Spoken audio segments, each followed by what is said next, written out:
होगा जिसकी पूरी व्यवस्था दिव्यांग मतदान कर्मी संभालेंगे। बाकी हम कोशिश ये करेंगे, इस बार हम संख्या नहीं ले रहे हैं कि हम इतने मॉडल मतदान केंद्र बनाएंगे। इस बार हम कोशिश ये कर रहे हैं कि लगभग मतदान केंद्रों को मॉडल मतदान केंद्र की ओर ले जाएं। जहां पर भी 5 से अधिक बूथ है वहां हम कोशिश कर रहे हैं कि एक मतदाता वेटिंग रूम टाइप भी बना दें, जहां सारी व्यवस्था हो कि अगर भीड़ ज्यादा है तो वो लोग थोड़ी देर आराम से बैठ जाएं और पानी की पूरी व्यवस्था रहेगी।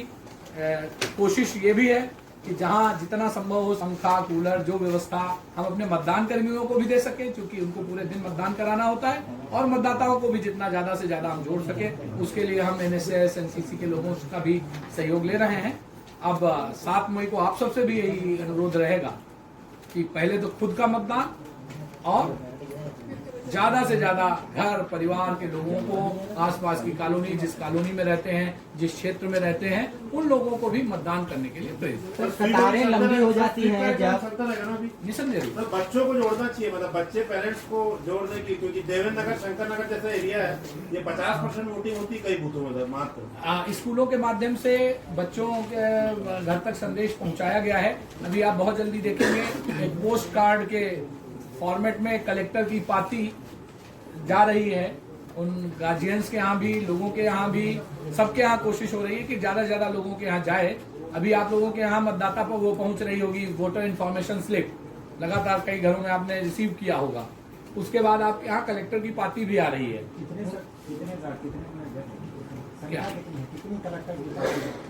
कोशिश पूरी है। अभी शुरुआत हमने 3-3.5 लाख से की है, लेकिन जब वो खत्म होगी तो और बढ़ा देंगे। कोशिश ये है कि हर घर तक पहुंचे, जहां तक हम पहुंच पाएंगे, कोशिश पूरी है। सर, लंबी कतारें जो रहती हैं, धूप का समय रहेगा, गर्मी बहुत रहेगी, जहां ग्रामीण इलाके में, शहरों में तो कुछ शेड वेड रहते हैं, लेकिन ग्रामीण स्कूल जो है छोटे होते हैं, तो लंबी कतारों धूप में लगती हैं, उसके लिए क्या व्यवस्था? हर जगह पर निर्देशित कर दिया गया है कि वहाँ पर टेंट भी की भी व्यवस्था होगी, अगर पेड़ छायादार नहीं है वो भी होगी, पानी की भी व्यवस्था होगी। देखिए, मोटा मोटा आप देख लीजिए, जिले में वैसे तो विधानसभा में 2 हमारी विधानसभाएं बलौदा बाजार की भी हैं, तो वहाँ के भी कर्मचारी लगेंगे, लेकिन 1907 इस जिले में है, तो उसको आप जब मल्टीप्लाई करेंगे तो 4 तो मतदान दल के लोग होते हैं, फिर सुरक्षा से जुड़े लोग हैं। ऐसा करते करते आप जब देखेंगे तो पूरी व्यवस्था 13 से 14-15 हजार लोगों की बनती। सर, ये हजारों का बीपी, शुगर, ये सब बीमारी वगैरह बता के मतदान में ड्यूटी नहीं लगाने की सोच रहे हैं, ऐसे हजारों कर्मचारी ने आवेदन किया सर इसको। ठीक है, उसका निराकरण हो रहा है। सीओ जिला पंचायत उसके नोडल अधिकारी हैं, वहाँ पर मेडिकल की टीम उपलब्ध है, जो जैसा बता रहा है। अगर जेन्युइन केस है तो हम लोग उनको ड्यूटी से वो भी कर रहे हैं, लेकिन जैसा बता रहे हैं ऐसे लोगों का परीक्षण हो रहा है, और अगर परीक्षण में ठीक नहीं पाया जा रहा है तो वो ड्यूटी करें। सर, आंकड़े क्या है सर कर्मचारियों की जो बीमारी से ग्रसित होने का, छुट्टियों का? ये पूरा आंकड़ा आपको सीओ जिला पंचायत बताएंगे, वो उसके नोडल अधिकारी हैं। सामान्यतया कुछ कि कोई ऐसा व्यक्ति गलती से भी न जाए जो उस समय उसको परेशानी हो, लेकिन अगर कोई जानबूझकर इस व्यवस्था से अलग होना होगा तो उसके खिलाफ भी दिक्कत है। सर, एक चुनाव से अलग सवाल था मेरा, ये अभी पीएम आ रहे हैं, बहुत धीमी गति से मतदान हो रहा है, कुछ मतदान केंद्रों में लोगों ने नाराजगी भी जाहिर की। ठीक है, अगर ऐसा कोई स्पेसिफिक इनपुट है तो आप दे देंगे। वैसे इस बार आपकी जानकारी के लिए बता दूं, हमने ट्रेनिंग को पूरी तरीके से डिजिटलाइज कर दिया है। जो चीजों में लोग कई बार जो हमारे मतदान कर्मी होते हैं शुरुआती दौर में थोड़ा संकोच में रहते हैं, तेजी से नहीं कर पाते हैं, इसलिए हैंड्स ऑन ट्रेनिंग कराई गई है। और जो टाइम लगता था हमें ट्रेनिंग देने में 2 घंटा 3 घंटा, उसको 43 मिनट के पैक्ड डिजिटल प्रोग्राम में ले आए हैं। और सबको, जितने भी हमारे मतदान कर्मी हैं, उनको लिंक दे दी गई है, वो वीडियो उनके साथ है, तो चाहे जब रात में देखें, दिन में हो देखें। और सीओ जिला पंचायत साहब ने पूरी मतदान प्रक्रिया के फ्लो चार्ट्स और चेकलिस्ट, इवन छोटी छोटी प्रोसेसेस के वीडियो भी बनाए, जिससे कि मतदान कर्मियों का कॉन्फिडेंस बढ़े। और जो चुनाव में आप जो कह रहे हैं कि कई बार कंफ्यूजन में टाइम लगा देते हैं, वो टाइम न लगे, पूरी कोशिश है। और अगर कहीं किसी पर्टिकुलर जगह का कोई इनपुट है तो वो दे देंगे, उसको हम लोग अच्छा करने की कोशिश करेंगे। लेकिन सीनियर सिटीजन के लिए भी अलग से व्यवस्था होनी चाहिए।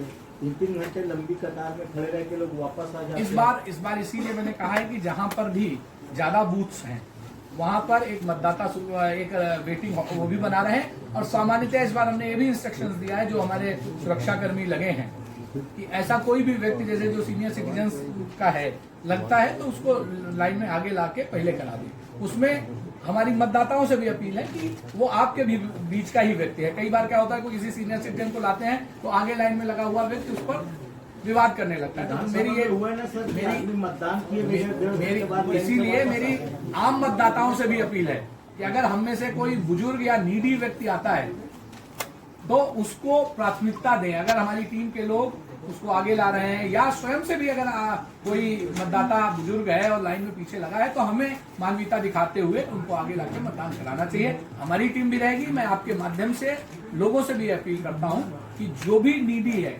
कोई छोटे बच्चे के साथ माँ आई है या कोई बुजुर्ग व्यक्ति है या कोई बुजुर्ग व्यक्ति आया है और वो नहीं कर पा रहा है मतदान, तो ये हम सबके लिए बड़ी चिंता का विषय है। तो इस पर सबको, व्यवस्था के लोगों को भी और समाज के लोगों को भी, दोनों लोगों को मिलकर काम करना। कितने सेल्फी जोन बनाया जाएगा?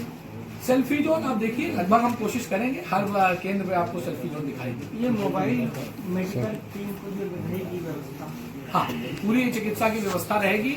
आपकी जानकारी के लिए बता दूं, इस बार हमने हर टीम को, जो हमारी पोलिंग पर्सनल्स की टीम जा रही है, उसको बेसिक एक मेडिकल किट दे रहे हैं जिसमें ORS भी है, ग्लूकोज भी है, इनो भी है, जो सामान्य दवाएं हैं वो भी हैं, रुई भी है, पट्टी भी है, सारी चीजें दी हैं। उसका उद्देश्य ये है कि हमारे जो मतदान कर्मी हैं उनको अगर कहीं कोई समस्या हो तो भी तत्काल दवा मिल जाए, और अगर उस बूथ में लगे किसी व्यक्ति को कोई आवश्यकता पड़ती है तो भी उसी से हो जाए। ये सारे के सारे बूथों में की है।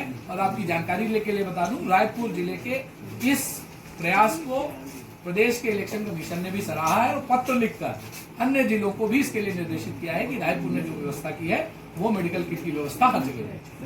निर्वाचन के समय भी बढ़ाया गया है पहली बार। जी, ये भारत निर्वाचन आयोग की ओर से इनपुट हर जगह के होते हैं कि कहाँ पर क्या टेम्परेचर की स्थिति है, क्या स्थिति है, उस हिसाब से होता है। तो अधिसूचना के साथ चलिए, धन्यवाद।